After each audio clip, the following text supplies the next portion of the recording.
그러나 영적으로 자기는 마음에 늘 부담이 있었던 것이, 내가 예수님을 잘 모르고 예수 믿는 사람을 핍박했다, 예수 믿는 사람 스데반을 죽도록 했다, 거기에 내가 앞장섰다, 이 마음의 부담감이 참 많이 있었다는 것을 알 수가 있습니다.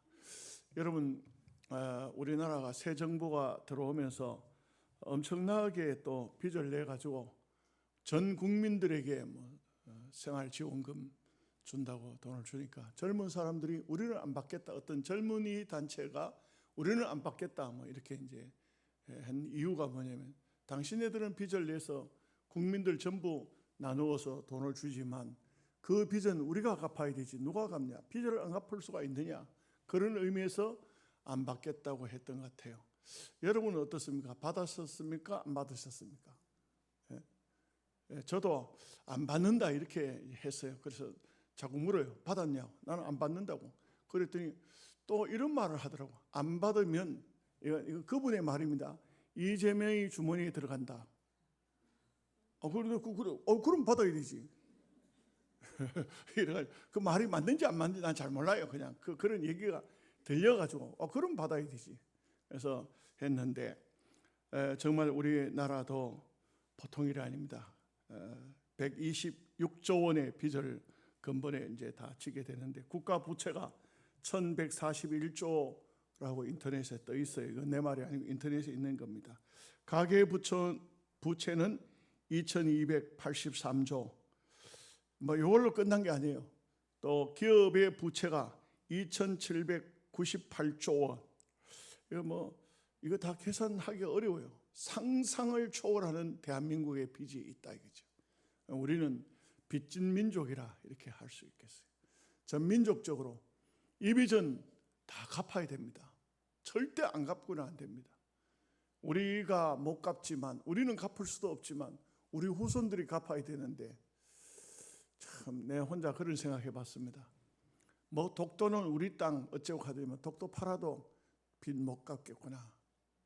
제주도 전부 옛날에는 일본 사람들이 와서 다 차지했는데, 지금은 중국이 남진 정책 씀으로써 중국 사람들이 와서 제주도뿐입니까? 부산에도 원만한 데는 중국 사람들이 다 사고, 강원도 좋은 곳에도 다 중국 사람들 들어와 살고, 한국의 곳곳에도 중국 사람들, 이제는 공산 세계에서 전쟁을 일으켜가지고 남의 땅 차지하지 않습니다. 돈 주고 사버려요. 돈 주고 사버립니다. 이렇게 돼가지고는 안 되지 않을까. 서서히 제가 보니까 중국에 대한 미국의 신문에 어떤 만평을 보니까 붉은 물이 대한민국 남한에 3분의 1 정도 들어와 있어요. 3분의 1 정도가 벌겋게 이렇게 대한민국 국가의 그림이 들어와 있어요. 붉은 물이. 이게 빚을 지게 되면은 이거는 정말 문제입니다. 우리가 잠언서 22장 7절 말씀을 보면요, 부자는 가난한 자를 주관하고 빚진 자는 채주의 종이 되느니라. 결국 우리가 빚을 많이 지게 되면, 그러면 우리는 종이 될 수밖에 없다. 그래서 어떻게든 간에 빚을 지지 않아야 한다. 여러분, 목사님들도 희한한 분들 많아요. 빚을 막 내가지고 교회당을 지어요. 그래 놓고 감당을 못해. 성도들이 헌금하는 것으로 빚을 못 갚아. 헌금을 다 갖다 집어넣어도 이자도 안 돼. 몇 년 해보니까 너무 힘들거든. 결국은 교회가 부도가 나더라고. 교회가 부도가 나가지고 참 기가 막힌 게, 보니까 이 교회를 800몇 억을 들어가 지어가지고 200몇 억에 이단한테로 넘어가 버렸어요. 그걸 보면서 이 목사도 정신 못 차리면 소위 우리말에 죽 써서 개 준다. 이단한테 그냥 그렇게 교회를 넘겨버리고 마는, 이거 엄청난 모습을 볼 수가 있어요. 이런 것이 참 빚에 대한 어떤 제대로 된 마음 자세를 가지지 못했기 때문에 그런 것이 아니냐 이렇게 보고 있습니다.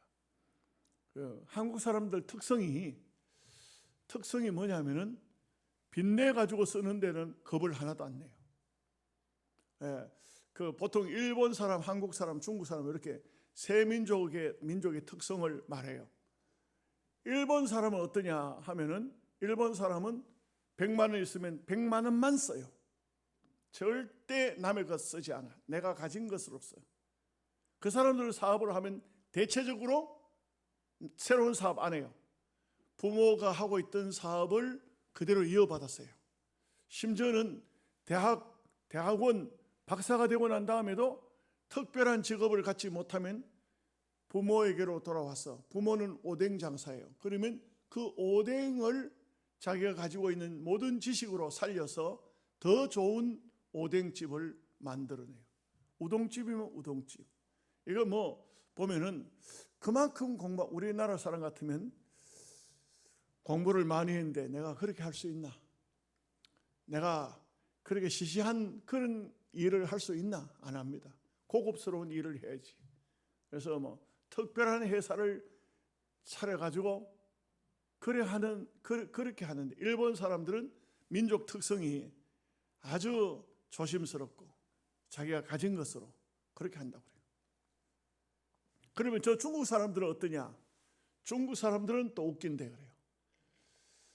먼저 자기가 가진 돈에서 한 20-30% 정도만 뭘 사업을 해봐요. 간을 보는 거예요. 이게. 장사를 해보는 거예요. 된다 이 말이에요.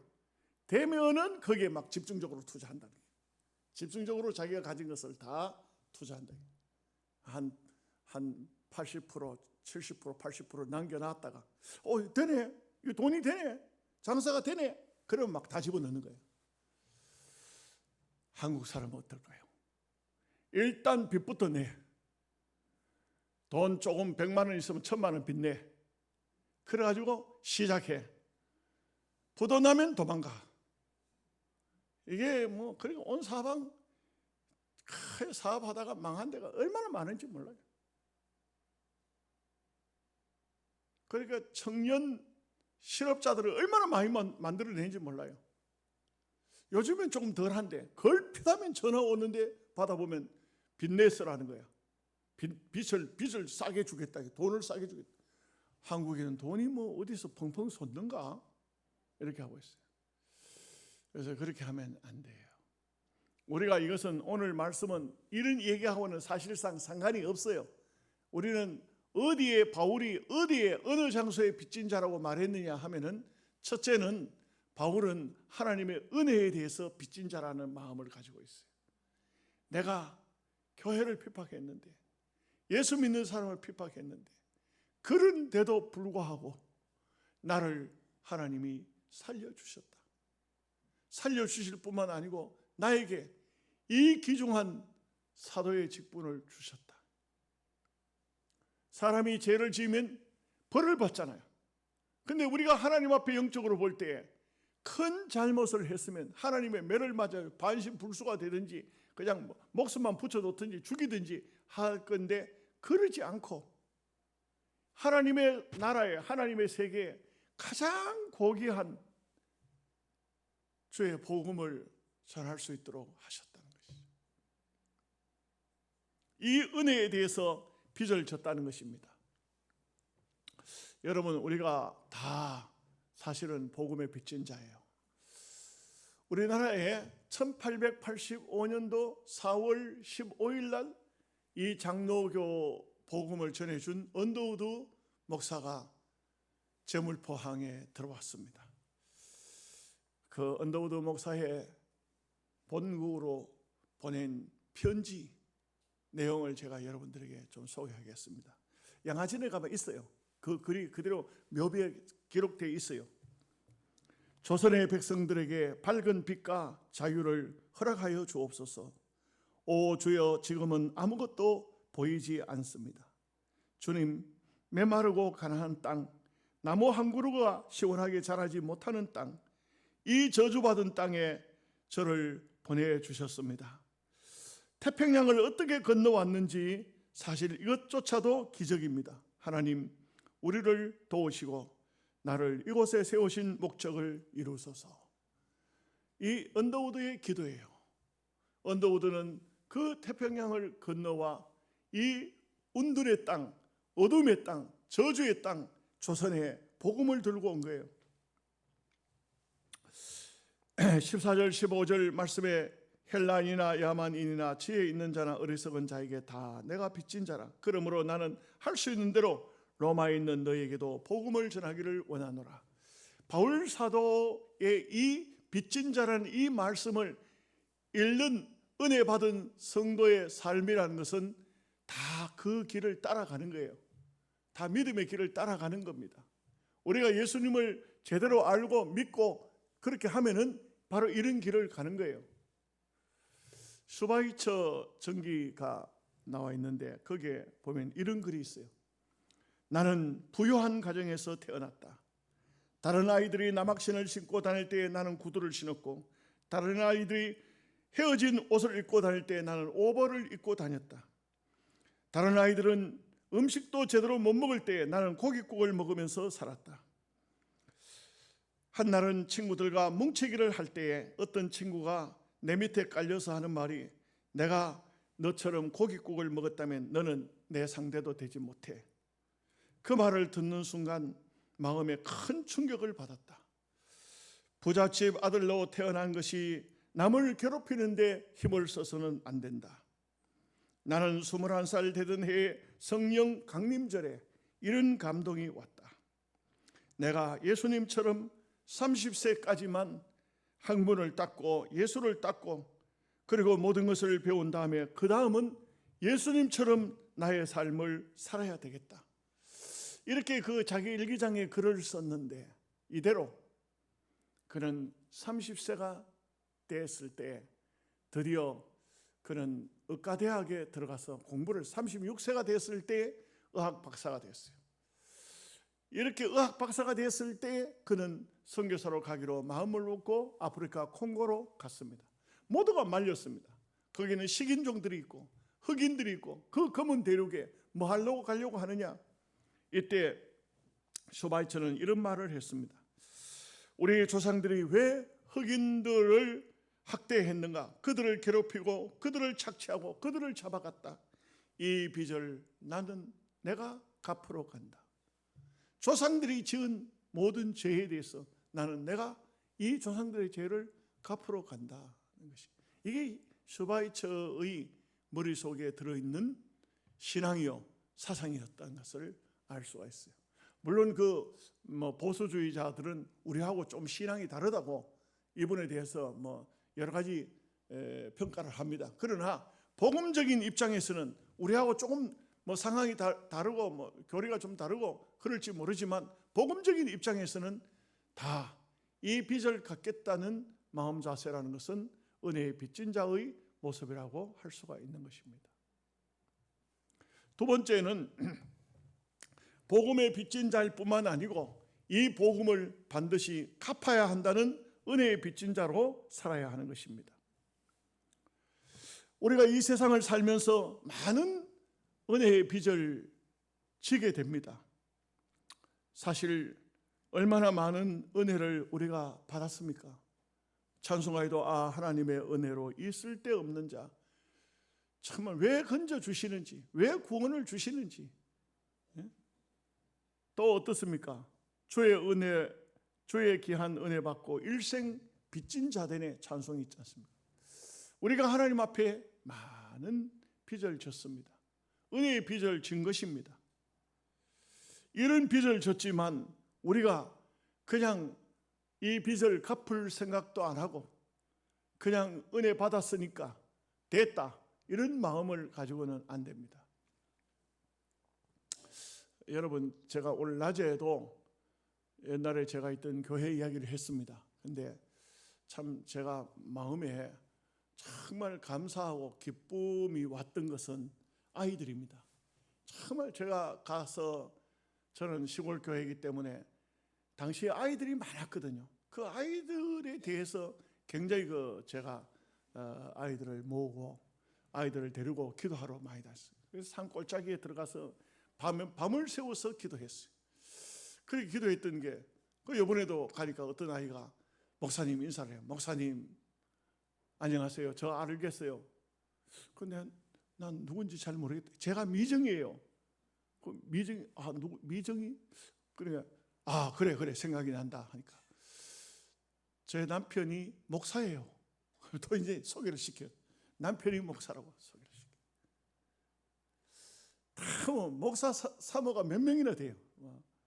목사 사모가 몇 명이 되고 목사가 되고 또 장로가 되고 목사 장로가 엄청나게 그냥 애들 걔들 중에 목사가 된 애들도 많지만 또 목사에게 시집간 사람 가만히 보니까 목사가 한 여자가 또 목사가 된 사람도 있고 목사만 해도 한 10여 명 되는 것 같더라고요. 그래서 참 전부들 애들이 그렇게 잘 성장해서 이렇게 다 목사가 되고 장로가 되고 30년 정도 지나니까 다 그 아이들이 다 성장해가지고 30-40년 되니까 일단 복음을 그들 심령 속에 심어 놓으니까 다 그렇게 훌륭하게 성장해 있는 모습을 보고 마음속에 정말 가슴 뿌듯했습니다. 우리 교회도 더욱 장학 선교 더 많이 해야 될 것 같아요. 주일학교 안 믿는 아이들도 다 불러다가 돈 줘요. 장학금 주라고. 우리 교회 아이들뿐만 아니고 저 바깥에 너 장학금 줄 테니까 교회 와. 주라고. 장학 선교 장로님 우리 애들 저 길거리 나가가지고 애들 불러다가 무조건 갖다 장학금 주세요. 빚을 지워라. 영양에 살고 있는 아이들은 돌아다니기도 다 붙들어와요. 저는 처음에 하양 갔을 때 길거리에 놀고 있는 아이들을 남학생 아이 4명, 여학생 아이 3명 그 애들 불러다가 그 애들한테 커피를 타줬어. 그럼 애들이 너무 좋아하는 거야. 커피를 어디가 먹어보겠어. 우리 집에 오면 커피 먹어. 그래서 커피를 타줬어. 과자를 사주고 앉아가지고 애들하고 앉아서 얘기를 하고 또 제가 얘기를 잘 하잖아요. 얘기를 하니까 전사님 얘기가 너무 재밌습니다. 나중에 애들이 하는 말이 전사님 그런데 교회 오면 예배 드리자 하던데 전에는 왜 예배 드리자 소리를 안 해요? 이래가지고 애들이 예배를 드리자 그래. 여러분 그래가지고 시작된 학생회가 늘 저는 30명 정도 택 20명 30명 정도 택 애들 데리고 모악산 기도원에 청천다락방에 주암산 기도원에 그런데 갈 형편이 못 되면 그 골짜기 산속에 가면 그 사람들은 아주 묘를 잘 닦아놔요. 들어가 보면 묘가 얼마나 좋은지 몰라. 옛날에 그때는 찐득이도 없고 가서 거기서 누워 자고 여름에 거기서 기도하고 그런 데서 애들하고 찬송 부르고 기도하고 했던 것이 세월이 흘러서 그 아이들이 다 성장해가지고 그 교회에 온 사람들도 많지만 안 온 사람도 더 많잖아요. 집회 나가보면 그러면 가면은 집회 가보면 나가보면은 인사를 해요. 목사님 저 아시겠어요? 제가 목사님 품에 안겨서 다녔는데 그런데 벌써 아마 다 시집 가가지고 애 놓고 하니까 다 아줌마들이 됐잖아요.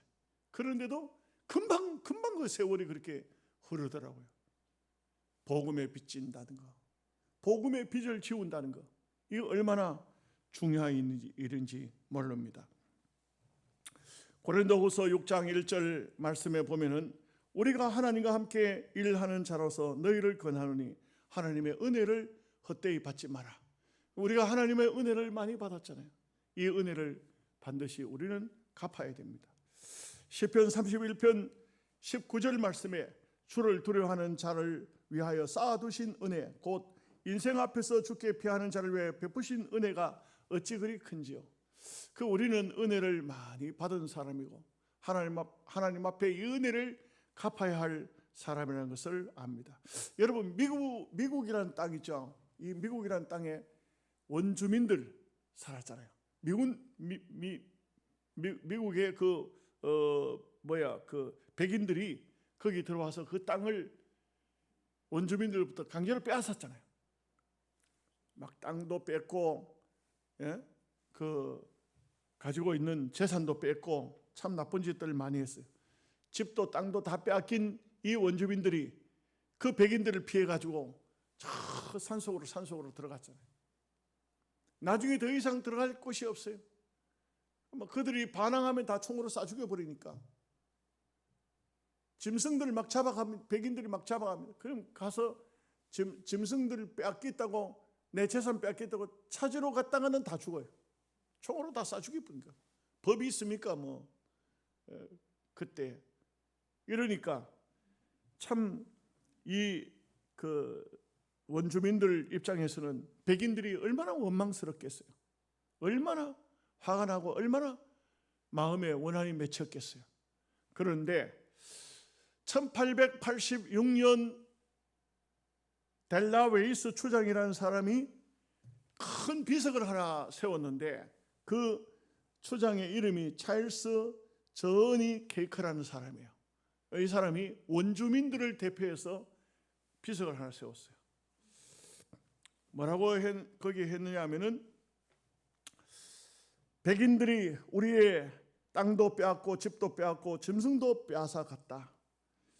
그러나 그들은 우리에게 강제로 모든 것을 빼앗아가고 고통과 아픔을 주었지만 우리는 그들을 원망하지 않는다. 왜냐하면 그들이 우리에게 준 것이 더 큰 것이기 때문이다. 바로 그들이 우리에게 준 것은 예수 그리스도이시기 때문이다. 참 보면 이게 얼마나 참 그 당시 그 백인들에게 자기 재산을 빼앗기고 그걸 되찾으려고 하다 죽임을 당하고 얼마나 억울했고 얼마나 속상했고 얼마나 아팠겠습니까? 그러나 그들이 그런 것을 다 빼앗겼지만 어느 날 어느 정도 세월이 흐르고 난 다음에 그 백인들로부터 복음을 받았다는 것이죠. 예수님을 받았다는 것입니다.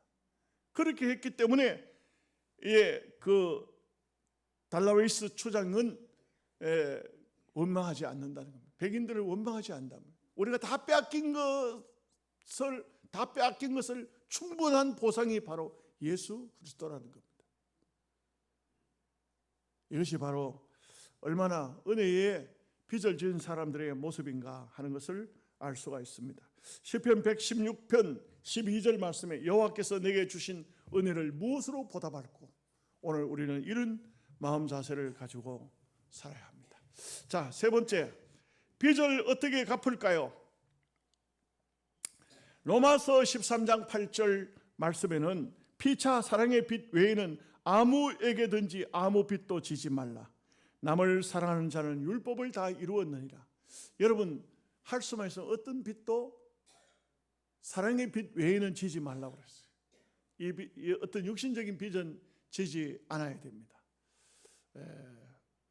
저도 뭐 이렇게 교회를 보면서 제가 이제 은퇴가 가까워오는데 막 확 뜯어버리고 새로 좀 짓고 막 이렇게 하고 싶은 생각이 있어요. 그러면 빚을 질 수밖에 없겠죠.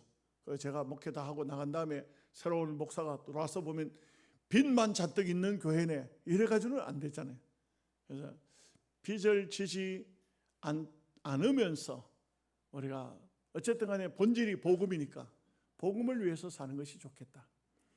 여러분, 전주 안디옥 교회는요, 그 교회는 건물이 없어요. 뭘로 지었냐면 양철로 지었어요. 양철로. 그래서 양철 예배당이에요. 양철 예배당인데 그 교회는요, 교인들의 모든 헌금의 80%를 선교비로 써요.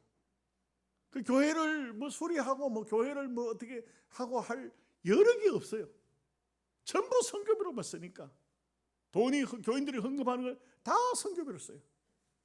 가난한 이웃들도 없고 선교사를 파송하고 정말 그들을 위해서만 써요. 그래서 기자가 가서 어린 아이에게 물어봤어요.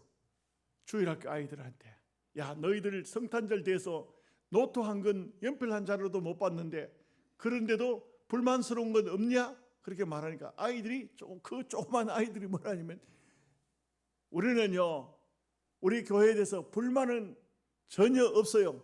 우리가 헌금하는 돈으로 가난한 목사님들, 전도사님들, 선교사님들 돕잖아요. 그래서 주일학교에서도 선교사 한 사람, 주일학교에서도 어느 기관에서도 다 이렇게 어려운 시골 교회 목회자들을 돕고 있다. 그 아이들이 어린 아이들이지만 그 마음에 그걸 기쁨으로 가지고 있다. 잘 지어놓은 맘못으로 지어놓은 극장식으로 정말 화롭게 지어놓은 예배당에서 목회하는 목사님들이 훌륭한 목사님 맞습니까? 아니면 그 양철 지붕에 그렇게 참 운막처럼 만들어서 그렇게 예배를 하면서도 하나님 앞에 선교 사역에 많은 물질을 들여서 하는 것이 옳은가?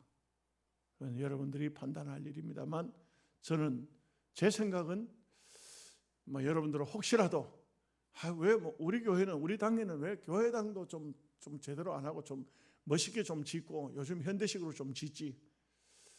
저는 빚 안 지는 걸 원합니다. 빚이 있으면은 교인들이 신앙생활에 부담이 되고 건물이 문제가 아니에요. 우리가 예수를 믿는 믿음이 문제지. 우리가 믿음의 삶을 살면서 중요한 것은 사도행전 1장 8절 말씀 오직 성령이 너에게 임하시면 너희가 권능을 받고 예루살렘과 온 유대와 사마리아와 땅끝까지 이르러 내 증인이 되리라 하시니라. 이게 참 매우 중요한 말씀입니다. 이 말씀을 이렇게 봅니다. 성령을 받았느냐? 그러면 땅끝까지 내 증인이 될 것이다. 우리가 성령 받은 신자면 어느 장소, 어느 곳에 무엇을 하든지 복음을 가지고 다니는 사람이 된다. 복음을 전하는 사람이 된다. 여러분 영어로 스탠딩 오버라는 말을 해요. 이 스탠딩 오버라는 말은 어떤 말이냐 하면은 명령권자가 명령한 것이다 이거죠. 하나님이 우리에게 명령으로 주신 말씀이 스탠딩 오버라 이거죠. 이 명령은 하나님이 명령했기 때문에 하나님이 거둬들이지 않는 한 이 명령은 계속되는 거예요. 이해가 되실런가요? 아주 노골적인 이야기를 한번 하죠. 북한의 김정은이가 자기의 위치가 흔들리는 이유가 뭐냐? 자기가 죽어도 또 다른 사람이 그 주석이라 이거 뭐라 합니까 지금? 김정은이는 뭐라고 부르냐? 하여간 최고 지도자, 최고 지도자가 될 만한 사람이 누가 있냐? 김정은이가 없으면 김정남이가 돼요. 김정은이가 될 것인가, 김정남이가 될 것인가 많은 얘기들이 있었어요. 그러니까 김정은이가 스탠딩 오버를 내린 거예요. 누구한테? 김정남이한테. 그래서 김정남이는 김정은이를 피해서 도망을 다녔어요. 자, 유럽으로 어디로 도망을. 그런데 원체 이 사람이 가는 곳에는 다 드러나도록 돼 있어요. 숨을 수가 없어요. 어디가 숨을 수가 없어요. 계속적으로 이 사람한테는 수적팀이 따라 붙는 거예요. 결국 말레이시아에 갔을 때 거기서 결국은 김정남은